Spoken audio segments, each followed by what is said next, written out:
My name is Brooks Maynard. I'm a senior. What is your job at the Appalachian? I am the senior sports reporter, which means that I'm currently the only one on the desk that is a senior sports reporter, so I'm second in command behind our editor, and I'm expected to write 3 to 4 pieces a week, come in with good ideas, and help run things, help the new kids get acclimated, this sort of thing. What would you say is the importance of the Appalachian? Well, from my perspective, it's important because I'm a journalism major, and one of the reasons that myself and a lot of other people wanted to get involved was to gain experience. And so that when we finish school and we want to apply for jobs, we have a portfolio of past work to show employers. From a non-staffer standpoint, I still think it's important because, for one, it is one of very few number of news services that are exclusively App State and exclusively run by App State students. We are not funded by anybody. We sell ads. That's where we get all our money from. So we are one of the only news services that is going to give you completely, from a student's perspective, news, which is hard to find, I think. And it also, it's one of the only places that, our football team, for example, is going to get a lot of coverage from professional sources. But maybe our tennis team doesn't, maybe our cross country team doesn't, because people just care less about those sports. What gets those sports a little bit of publicity, something that those students may not be used to. It helps the program a little bit to a point, get out a little bit more. I've yet to find a negative aspect of the Appalachian. When did you join? I joined my freshman year, right? It was one of the things that I knew I wanted to do coming in. It was actually part of when I was applying for colleges, I made sure that the ones I was applying to had at least weekly newspapers, because I knew it was something I wanted to do. So I got in as an intern sports reporter under the editor Corey Spears, who is now reporting on the Panthers and high school sports outside Charlotte. September was when I joined. I did my first piece with this guy. I don't think he was the senior reporter, but he was one of our more experienced reporters. His name was Brandon, that's what his name was. And it was a feature on the receiver Sims McElfresh.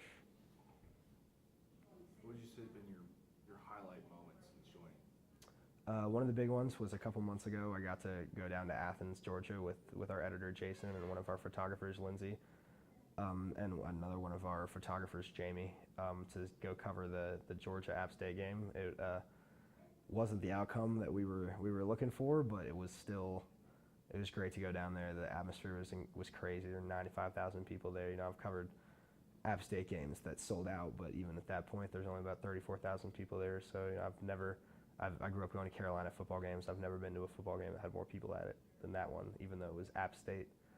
So that was a really cool experience. Another good one was the bowl games. I didn't cover those, but we got special access to the players because of that. That was pretty big time for our newspaper, even if it wasn't a big time for me as a writer. So. Would you say that there's a story that you've worked on that you would say has probably been your favorite? I think my story I wrote an opinion piece for the 10-year anniversary of the Michigan App State game about how the game changed college football. And it is a piece that I did some of the least quote-unquote reporting. I didn't interview anybody for that piece or anything like that. It was mainly my own research, but it was one of my most well-written pieces. It was one of my most well-circulated pieces. It was one of my most well-received pieces. So I would probably say that one. Take me through the process step by step of how something goes from an idea just on the desk to the front page of the Appalachian. So usually, we have meetings twice a week, and when we have those, our editor asks, who's got story ideas. The idea is to, search, App State sports, whatever, because we are the sports desk, try and find interesting story outlines for that week. So, like right now, I'm working on a story about Okan Godwin and T. Sims, who are on our defensive line. And that story started out as Ocon Godwin had a decent season last year, kind of got his name into people's heads, and this season he's really starting to bring it a little bit more. Last season I think he had 10 tackles all last season, and he's already got 6 on this year. So it started out as just a piece on Ocon Godwin. And we found out through some research that I was going to interview one of our older defensive linemen about Ocon to ask him about his development. And we found out that T. Sims and Ocon are from the same town, but went to rival high schools that play each other every year. I think T. Sims' alma mater hasn't lost to Ocon's in like 60 years or something like that. So it's kind of an interesting story. Is things that maybe you wouldn't notice if you weren't looking for something interesting. But when you find out it's something that would interest someone else, so it starts with an idea that you think might be interesting to someone else, and then the next step is to find for that story in particular, you're going to interview or you're going to email our sports strategic communications rep for the football team. There are 2 of those actually, but you email one of them and ask to interview players and any coaches, whatever that you need to interview. And they'll tell you, usually they have practices that are open to media Tuesdays and Wednesdays normally. So usually we'll go around then, and after the end of practice around 6 o'clock, we'll interview, whoever we need to interview. We'll get those done, and then from there, most people transcribe those interviews, which means you just listen to them and write down, the quotes so you can just copy and paste those in your article as you write them, as opposed to having to listen to them over and over and over again. There's usually more research involved. There are things that are interesting to the story that maybe the people you interviewed didn't tell you. And then you're going to start writing. I'm a quick writer. I usually don't spend as much time as other people do on getting projects done. But depending on that particular piece, it'll probably be about 800 words. But I've written pieces that are closer to the 1,300 range. And then we send it into the editor. From there, the stories are looked at by not only your editor, but our managing editor, our editor-in-chief, and a team of other people that I'm probably forgetting, who edit and then send back to you for approval and for other edits. And then from there, it is published, whether in some cases it's published online exclusively. In some cases, it's published both there and in our paper, which comes out on Thursdays. What would you say that the biggest challenge that the paper has faced the past few years and may have faced looking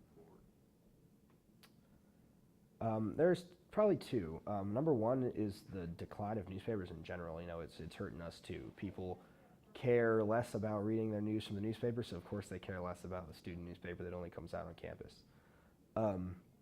That's one of the when I first started here, we had 2 papers that came out on Tuesdays and Thursdays, and they looked more like your regular newspaper. And since then, we've gone to 1 paper that reads more almost like a magazine, almost. Like it is a newspaper, but it's more, not necessarily human interest, but stories that the bigger, only the highest top quality stories make the actual print version these days, because there's only so much space that we have. The second thing is pure age. People in the industry, from people that work with the teams to who are technically your colleagues at these press conferences and whatnot, tend to respect students, and people that young less so. It is, sometimes it's difficult to get interviews. Sometimes it's, people will. I had an interview once with a reporter, a local professional who will leave unnamed, on a piece about former App State lineman Ronald Blair. And I went to ask a question, and he said, "Now hold on, wait a minute," and he proceeded to ask 9 minutes of questions that I didn't need. And I assure you it is because he's thinking, I have a deadline, I'm getting paid for this is my job, blah, blah, blah, blah, blah. Which, all of that's true. That doesn't mean that people won't bitch at me because I don't meet my deadline or whatever. But it is certainly something that we see. So you work on the sports desk. Mm-hmm. What is it like working on the sports desk compared to, say, Standard News or A&E? For me, sports is more fun because I have an interest in sports. I generally enjoy going to football practice and getting to interview the players and the coaches and getting to have those relationships. I'm on first name terms with the volleyball coach. There's not many people that can say that, I imagine. But the difference is, for one thing, there's tend to be more breaking news in the regular news desk. It's also way more general. Sports is very specific. We only have 16 sports at App State, and except for occasional, we'll dip into the NBA or the NFL to do power rankings or something like that. But very rarely do we have the opportunity to actually go cover a Panthers game or something like that. Most of our news is specific to App State, and especially when you mull that down just to sports, it becomes even more specific. Whereas the news desk in particular will cover just about anything that doesn't fit perfectly into our sports desk or our arts and entertainment desk or our opinion desk. If it doesn't, that's really, when you think about it, if you take out movies and music and books, and you take out things that are specific, a biased opinion, and you take out sports, anything else is going to fall into that news category. So there's a more, especially during the fall, we cover a lot of football. I think as a sports reporter, I've gotten really accustomed to covering these sports teams. I've gotten to know the coaches pretty well. I know a lot of the strategic communication people. So I've gotten more used to it, whereas news writers probably have boomerangs thrown at them more often because they'll cover anything at a moment's notice. When that banner dropped on the Sky Bridge this summer, as a result of some of those Charlottesville things, that was news, and it was something that one of their writers probably, unless their editor did the story, one of their writers probably got a text that said, a couple minutes ago, a banner was dropped. I need you to go to King Street. I've never had that happen because unless one of our football players was stabbed or something like that, there's not too much that requires my immediate attention. What do you think the future of the Appalachian is? I think the future is more online pieces. The physical form won't die, but especially with the I say that opinion piece was probably my most well-circulated piece. A lot of people saw that through Twitter and Facebook. I think I had 160 some views on the online version. I'll never know how many people viewed the physical version of that story, but it is, I think, a majority of our readers probably access it online. So that's probably going to be a big portion of our future, as sad as it is, that we're going to be probably almost exclusively online within the next few years, especially with funding and all that stuff. For a newspaper, it is free. We give it away. So. Do you think it could ever die out completely?